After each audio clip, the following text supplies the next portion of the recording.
My dad threw me out as a teen for a lie by my stepmom's lies. Now he wants my house for my sister, but what I revealed left them speechless. I'm 31, male, working as a real estate developer now, but this whole thing started back when I was 15. My real mom died from cancer when I was 4. When I turned 7, Dad, 42, male at the time, married this woman I'll call Beth, 35, female, because that's her real name, lol. She seemed nice at first. Did that whole trying too hard stepmom thing, but everything changed after she had my half-sister Jenny when I was a kid. Dad was always super harsh with me, like way over the top strict. Nothing I ever did was enough for him. I still remember getting a B+ on this really hard chemistry test, and instead of being happy, he just looked at me and went, "Why isn't this an A?" Made the basketball team. He'd be like, "Why aren't you starting?" That kind of stuff, all the time. But with Jenny, totally different story. She could literally fail a test, and they'd be like, "Oh honey, it's okay, you tried your best." Beth made sure Jenny was treated like some kind of princess, while I was just there, the guy who kept messing everything up. Looking back now, I'm pretty sure I had ADHD or something that never got diagnosed. Like, I couldn't sit still in class, had trouble focusing, that kind of stuff. But instead of trying to figure out what was wrong, Dad would just scream at me. His favorite thing to say was, "Why can't you just be normal like your sister?" While Beth stood there nodding along like I was some kind of problem that needed fixing. Dad worked these crazy long hours at his construction company, so he wasn't home much. That's when Beth would really show who she was. She'd forget to make enough food for dinner, so I'd have to make myself a sandwich, or she'd wash my clothes wrong on purpose, so they'd shrink or get ruined. Little stuff that I couldn't really prove, you get what I mean. If I tried telling Dad, he'd just say I was making trouble again because that's what Beth had him believing. The worst part was all the mind games she played. She'd move my stuff around, then tell Dad I was being messy or something would get broken, and somehow it was always my fault. Dad believed every word because why would Beth lie about that? She had him completely wrapped around her finger. Then came that day that changed everything.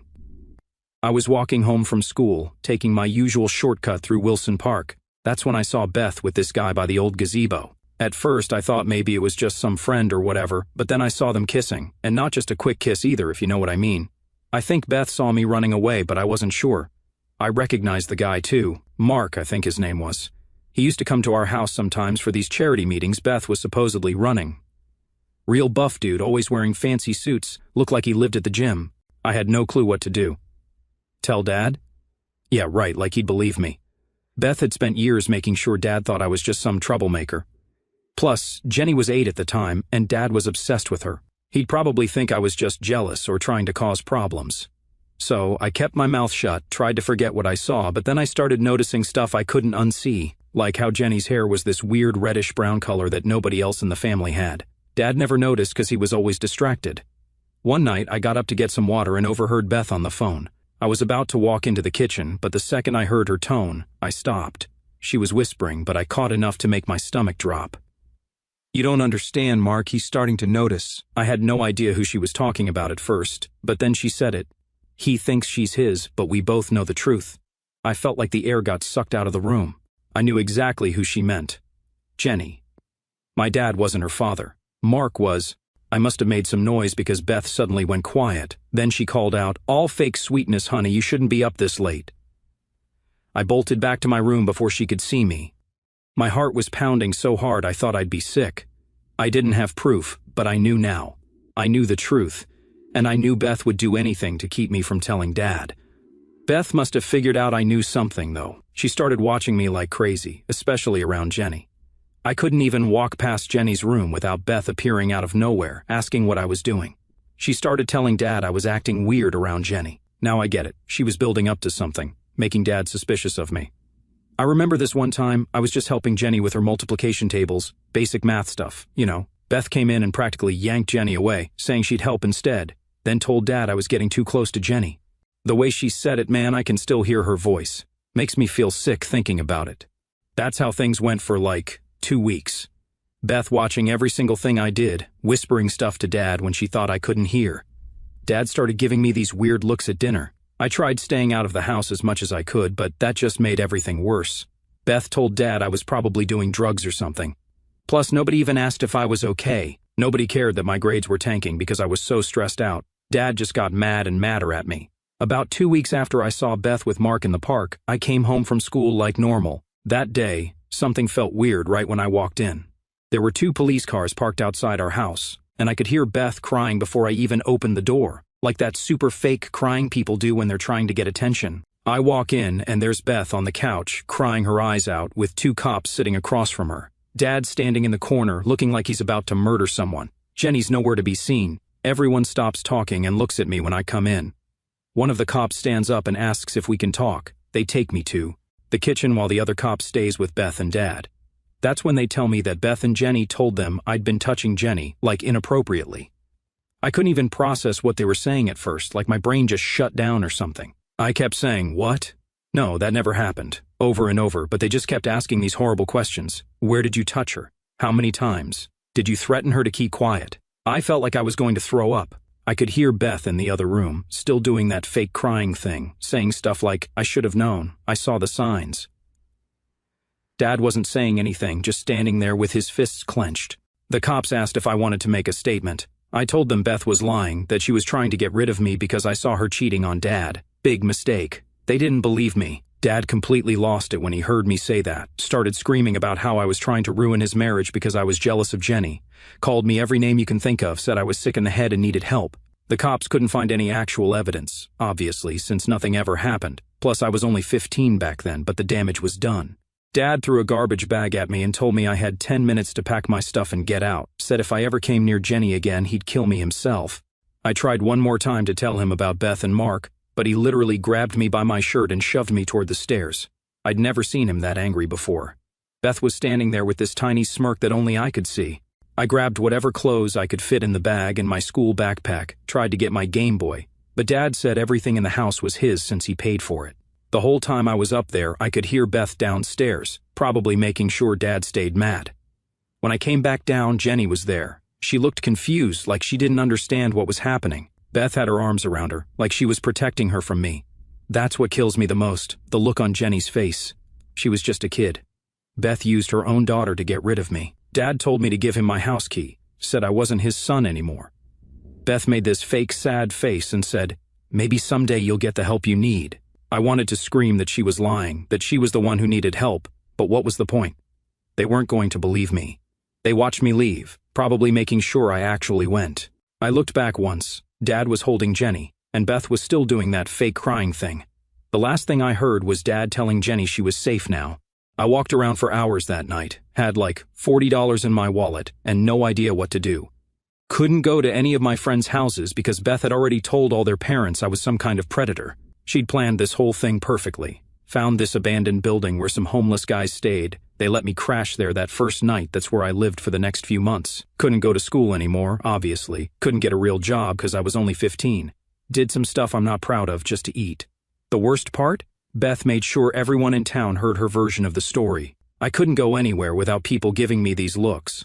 Lost all my friends. Even teachers who used to like me wouldn't talk to me anymore. My whole life was just gone. That's why I had to leave town eventually. I ended up spending about 6 months in that abandoned building I mentioned. It was this old warehouse near the train tracks. There were like 5 to 6 other guys living there too. Most of them were actually decent people who just had bad luck, you know. This older guy, Tom, kind of took me under his wing. He'd been living on the streets for years after his wife died, and he lost his job. He taught me stuff like where to get food, which places would let you use their bathroom, how to stay warm in winter, basic survival stuff I never thought I'd need to know. I kept thinking Dad would snap out of it, realize the truth and come get me, but he never did. He just didn't care. I tried getting jobs, but nobody would hire me. Beth had made sure everyone in our small town knew her version of what happened. Even McDonald's turned me down. I was that guy everyone whispered about at the grocery store. Parents would literally pull their kids away if they saw me coming. Started doing some sketchy stuff to get by, nothing violent, but yeah, not proud of that time in my life. Tom kept telling me I needed to leave town, start fresh somewhere else, but I was scared, you know. I was just a kid, really. Where was I supposed to go then one night these cops showed up at the warehouse? Someone had reported us for trespassing. They gave us 10 minutes to clear out. I lost most of my stuff that night, what little I had left anyway. Tom and I walked to the next town over, took us all night. We ended up at this truck stop diner. I was counting my money, had like $27 left, when Tom tells me he's got a cousin in the city who might be able to help. Said his cousin manages some restaurants and owes him a favor. The city was like 200 miles away, but what else was I going to do? Tom gave me his cousin's address and the last $40 he had, told me to get out while I still could, said he was too old to start over, but I still had a chance. Never saw Tom again after that. Sometimes I wonder what happened to him. I took a Greyhound to the city, spent my first week sleeping in the bus station, finally found Tom's cousin Dave. He was nothing like what I expected, real clean-cut guy, managed like 3 different restaurants. He gave me a job washing dishes at this fancy Italian place. The first few months were rough, was sleeping in the restaurant storage room. Dave let me crash there after hours, saved every penny I could, finally got enough to rent this tiny room in a really bad part of town, but hey, it was mine. Started learning everything I could about the restaurant business. Moved up from dishes to prep cook, then line cook. The head chef noticed I was good with numbers and started teaching me about food costs, inventory, stuff like that. The restaurant had this regular customer, Amy. She'd come in with her mom like twice a week, always sat in my section after I became a waiter. She was in college studying business or something. We'd talk whenever it wasn't too busy. She was the first person in years who didn't look at me like I was garbage. I remember exactly what she said that first night. "Hey, what's good here?" she asked, actually looking at me instead of the menu. The carbonara's pretty great." "Marco makes the sauce from scratch," I said, probably sounding like an idiot. "You actually know who makes the food?" She smiled. "Most places I go, the servers just raid the specials and disappear." We ended up talking for like 10 minutes about food. Her mom just sat there smiling. Later, I heard her mom say, "Amy, stop bothering the poor waiter, he has other tables." Amy looked around the empty restaurant and laughed. "Yeah, Mom, he's clearly swamped." They started coming in more often, always requesting my section. Amy was studying business at the local college, and she'd sometimes bring her homework. One night, she was struggling with some accounting stuff. "This makes no sense," she groaned, staring at her textbook. "How can a company lose money, but still show a profit?" "Creative accounting," I said while refilling her water. "They're probably moving numbers around to make it look good for investors." She looked at me like I'd grown a second head. "How do you know about corporate accounting?" Truth was, I'd been reading business books at the library, wanted to understand how restaurants worked, maybe open my own someday. Told her this, and she got super excited. "That's amazing. Most people our age don't care about this stuff. Hey, want to look at this problem with me?" Next thing I know, I'm sitting at her table during my break, helping her with homework. Her mom would just watch us with this knowing smile. This went on for months. Amy would come in, we'd talk about business stuff, and I'd try not to fall in love with her. Failed miserably at that part, by the way. She was so smart but never made me feel stupid. Like, "This one time, I don't get why you're working here," she said. "You're clearly good at this business stuff." "Not everyone can afford college," I mumbled, feeling embarrassed. "You don't need college to be successful," she said. "My dad never went, and he owns 3 companies now. He says experience matters more than degrees." That conversation stuck with me. Started thinking maybe I could do more than just work in restaurants. I eventually got my GED by studying at the library on my days off. Amy helped me with the math parts. She never asked about my past, and I never told her. Was too scared she'd stop talking to me if she knew. That was my life for about 5 years. Wake up, work, study, sleep, repeat. Didn't date, didn't make friends, really. Just focused on surviving and trying to be better. The whole time I kept thinking about Jenny, hoping Beth wasn't messing her up too bad.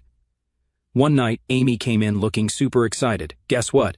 Dad's looking for someone to help manage his new property development project. Entry-level position, but lots of room to grow. You should apply." I froze up. "Amy, I never even finished high school. But you got your GED, right?" "That's all that matters. Come on, just try." What's the worst that could happen? The worst that could happen, she could find out about my past, about Beth's lies, about everything. But Amy kept pushing. "Please, for me, Dad trusts my judgment. And I know you'd be amazing at this." So, I applied, had to borrow a suit from Dave, still fit weird. Interview was terrifying. Amy's dad just stared at me for like a full minute before speaking. "Amy says you understand business. Prove it," he said. Somehow I managed to talk intelligently about property development trends I'd read about, even suggested some ideas for his new project. At the end, he just nodded and said, "You start Monday." When I told Amy I got the job, she hugged me. First time anyone had hugged me in years. I almost cried right there in the restaurant. "See," she said, "I told you you could do it." That job changed everything. Her dad became like the father I wished I'd had. He actually listened when I had ideas, taught me everything about real estate development. Within a year, I was managing my own projects. The whole time, Amy and I got closer. We'd get coffee after work, talk for hours, but I never asked her out. Kept thinking about Beth's lies, about my past. Amy deserved better than some guy who lived on the streets. Then came the night that changed everything. We were working late on a project proposal, just us in the office. You know, Amy said suddenly, for someone so smart about business, you're really dumb about some things. What do you mean? She looked me right in the eyes. I've been waiting 2 years for you to ask me out. I just sat there like an idiot, finally managed to say, I'm not good enough for you, Amy. There's stuff about me you don't know. Try me, she said. So I just told her everything, about Beth, about the lies, about being homeless. Kept waiting for her to look disgusted or scared. Instead, she started crying. Then she got mad, not at me, at Beth and my dad. Those horrible people, she said. How could they do that to their own son? Then she kissed me, just reached across the desk and kissed me, and, yeah, that's how Amy and I finally got together. But life has a way of bringing up the past when you least expect it. Amy and I got married pretty quick after we started dating. Her family was amazing. They actually treated me like a son. We had our first kid, a boy, and bought this really nice 5-bedroom house in a good neighborhood. Life was perfect. Then, about 3 months ago, I was scrolling through Facebook at work and see this friend request. Profile picture shows my dad, looking way older than I remembered. I just sat there, staring at my phone like an idiot. Amy noticed something was wrong as soon as she got home. I was sitting in our kitchen, just staring at nothing. Babe, what's wrong? She asked, putting our son down for his nap. Dad found me on Facebook, I said. He sent a friend request. She sat down next to me. What are you going to do? No idea. Haven't opened his message yet. Want me to read it first? I handed her my phone. She opened the message and started reading out loud. Son, I know it's been a long time. I'm getting older now and been thinking a lot about the past. Not a day goes by that I don't think about you. Beth and I want to make things right. Jenny misses her big brother. Please give us a chance to explain. Love, Dad. I laughed, but it wasn't a happy laugh. Jenny misses me? She probably doesn't even remember me. She was 8 when everything happened. Amy squeezed my hand. You don't have to respond. But I did. Maybe I'm an idiot, but I wanted to know why now, after 16 years. So I accepted the request and messaged back, why now? His response came fast. I'm 58 now, had some health scares. Made me realize life's too short for grudges. Jenny's getting married soon, would mean a lot to have you there. We messaged back and forth for a few weeks. Found out Jenny's 24 now, works in marketing. Engaged to some lawyer guy. Beth's still the same, according to Dad. Yeah, bet she is. Amy kept telling me to be careful. People don't change that much, she said. But I wanted to believe Dad had changed. Stupid, right? They asked to visit. Amy said it was my choice, but she'd support whatever I decided. So, I said yes. Big mistake. They showed up on a Saturday morning. Dad looked old, like really old, gray hair, walks with a slight limp. Beth looked exactly the same, actually, still had that fake smile. Jenny had grown up, looked even more like Mark now, but nobody seemed to notice except me. First few minutes were awkward, nobody knew what to say. Then Jenny saw our family photos. Is this your son? She asked, looking at pictures of our 3-year-old. Yeah, that's Jake, I said. I'm an aunt, she whispered, then started crying. Beth immediately went to comfort her, same old Beth. Dad stepped into my house like he belonged there, eyes sweeping over everything with that barely hidden approval he never used to give me. You've done well for yourself, he said, nodding. Real estate development, huh? Never would have guessed. I folded my arms, already bracing for whatever this visit was really about. Amy's dad gave me a chance, I said, letting the words hang, unlike some people. Beth, always the spin doctor, jumped in before the silence got too heavy. We all made mistakes back then, she said, voice syrupy. We're here to make things right. Amy, who had been standing near the door like she was waiting for a reason to leave, took the out immediately. I'll check on Jake, she said, disappearing before she could say something she'd regret. Smart. Jenny, though, had no such filter. She wandered through the living room, fingers skimming across the furniture, the walls, like she was trying to claim it. This house is amazing, she said, peering down the hallway. 5 bedrooms, but you only have 1 kid? I forced a polite smile. Planning for more, I said, and we use one as an office. Not that it's any of your business. Dad clapped a hand on my shoulder, steering me toward my office with the whole let's talk man-to-man routine. That should have been my first warning. He sank into my chair like he owned it. Son, he started, I need to ask you something important. I stayed standing. What? Your sister's getting married, starting a family. He let that sit for a second, like it was supposed to mean something to me. They're looking for a house, but everything's so expensive these days. My stomach turned. No way. I could already see where this was going. You've got all this space, he continued, gesturing around like he was selling me my own damn home. 5 bedrooms for 3 people. Jenny and Steve could really use a place like this. You're doing well. Could easily buy another house. I stared at him, waiting for the punchline. Are you seriously asking me to give my house to Jenny? Well, not give, exactly, he said, like that somehow made it better. Maybe sell it to them cheap. You make good money now. I literally lost it. Get out, I said. He sighed, exasperated, like I was the one being difficult. Son, be reasonable. It's your sister. The sister you chose over me? My voice came out sharper than I intended, but I didn't care. The one you kicked me out for? That sister? That was a misunderstanding. I barked out a laugh. A misunderstanding? You threw me out at 15. I lived on the streets. He had the nerve to look annoyed, like I was dragging up something inconvenient. That's in the past. Jenny needs? My voice rose, my hands curled into fists at my sides. What about what I needed? A father who believed me, maybe? Before he could come up with another excuse, Beth came rushing in, that fake concerned expression plastered on her face. Everything okay in here? I let out a sharp, humorless laugh. Oh yeah, Beth, everything's fantastic. I turned to her, grin sharp enough to cut. Dad's just asking me to give my house to your daughter, you know, the one who isn't even his. The room went dead silent. Beth's face drained of color. Dad froze. Jenny came in, looking confused, probably trying to figure out if she'd heard me right. And just like that, the whole game changed. I didn't stick around to watch the fallout, just walked out of my office and went to find Amy and Jake. Found them in the backyard, Jake playing with his trucks while Amy watched him. One look at my face, and she knew something had happened. She took Jake inside while everyone else was still processing what I'd said.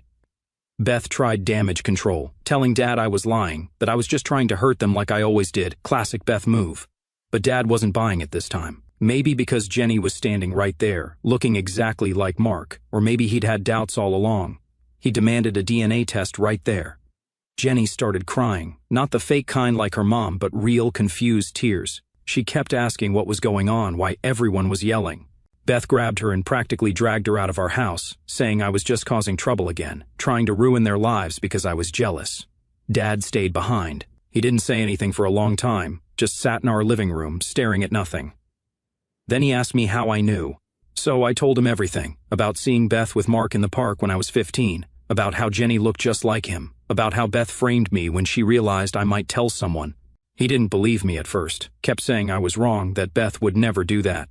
But I could see the doubt eating at him. All those little things that never made sense were suddenly clicking into place. Jenny's reddish-brown hair that neither of them had, her facial features that didn't match anyone in the family, Beth's constant need to keep me away from Jenny. The next week was crazy. Dad actually got that DNA test done, came to my office when he got the results. Didn't even wait to get home, just walked in, sat down, and broke down crying. Test showed 0 chance he was Jenny's father. Everything he thought he knew about his life for the last 24 years was a lie.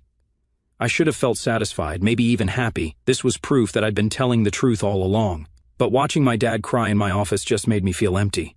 This man, who'd always seemed so strong, who terrified me as a kid, looked completely broken. He asked about Mark. Did I know where he was, what he did? I told him what little I knew. Mark used to hang around the homeless spots sometimes, usually messed up on something. Haven't seen him in years, though no idea if he's even still alive. Dad walked out of my office looking like he'd aged 2 decades in 10 minutes. But he wasn't defeated. He was furious. I figured that was the end of it. Let them deal with their own mess. Not my problem anymore. Then Amy called me at work the next day. Turned out Dad had gone home and lost it. Beth tried to spin it like always. Said the test had to be wrong, that the lab made a mistake, but for the first time Dad wasn't buying it. Decades of manipulation and lies came crashing down all at once, and he snapped. He didn't just yell, he hurt her, bad. She's in the hospital now, 3 fractured vertebrae. Doctors say she'll probably need pain meds for the rest of her life. Jenny was the one who called the cops. Dad got arrested right there in their living room. They're talking 3 to 5 years since he's got a clean record. And his age might work in his favor, but Beth's family is pushing for the maximum sentence. And Jenny? Her whole world just collapsed overnight. The wedding's off. Turns out her fancy lawyer fiancé wasn't interested in inheriting this level of baggage. Now she's been blowing up my phone, begging me to help her find her real dad. Amy keeps telling me to block them all, to walk away and be done with it, and she's probably right. But part of me can't, not for Beth, not for Dad, but for Jenny. She didn't ask for any of this. Everything she thought was true about her life just turned into a lie. Then, today, I heard Beth's already hooked on the pain meds. Her family checked her into rehab. Jenny's staying with her aunt, refuses to even speak to Beth. Dad's looking at real prison time. Their perfect little family, gone, just like that. And the weirdest part? I don't feel good about any of it. I thought proving I was telling the truth would feel satisfying, that I'd finally feel some kind of justice, but it just feels empty, like watching a house burn down long after there's anything left inside to save. But at that time, I was just focusing on my family. Amy was pregnant again, a girl this time, and those extra bedrooms were finally going to good use, just not in the way Dad and Beth expected. Funny how life works out sometimes. However, after 2 months, everything went down. Things have gotten even more complicated. Dad's trial was last month. I didn't go, my lawyer advised against it, plus I honestly didn't want to see any of them. Found out through Jenny that he got 3 years. Could have been worse, but the judge took his age and clean record into account. Still, at 58, 3 years is a long time. Beth's still in rehab. Turns out she'd been taking pain pills way before Dad put her in the hospital.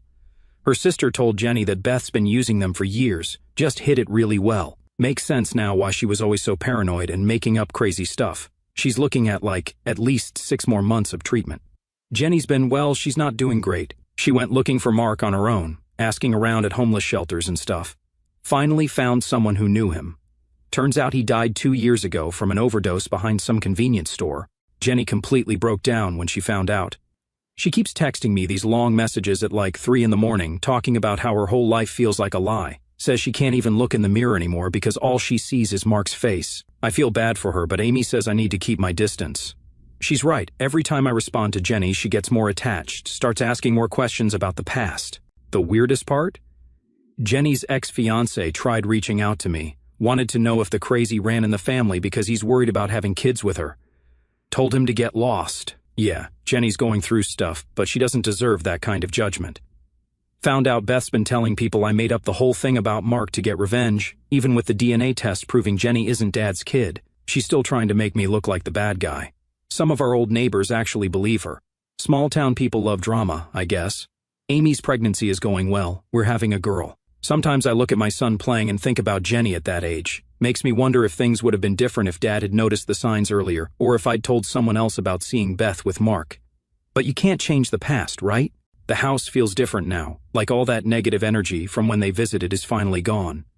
We're turning Jenny's future room, the one Dad wanted us to give her, into a nursery for the baby. Amy's got it all planned out, pink and gray theme, little stars on the ceiling.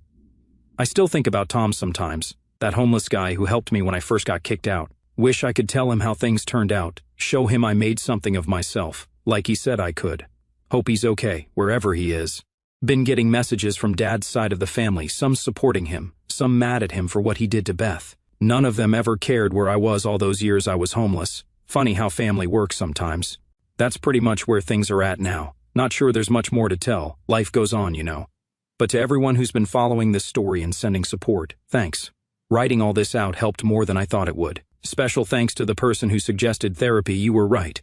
Jenny messaged me one last time yesterday. Said she's moving out of state, starting fresh somewhere new, asked if we could stay in touch. Told her maybe someday, but not now. Need to focus on my own family for a while. That's it, I guess.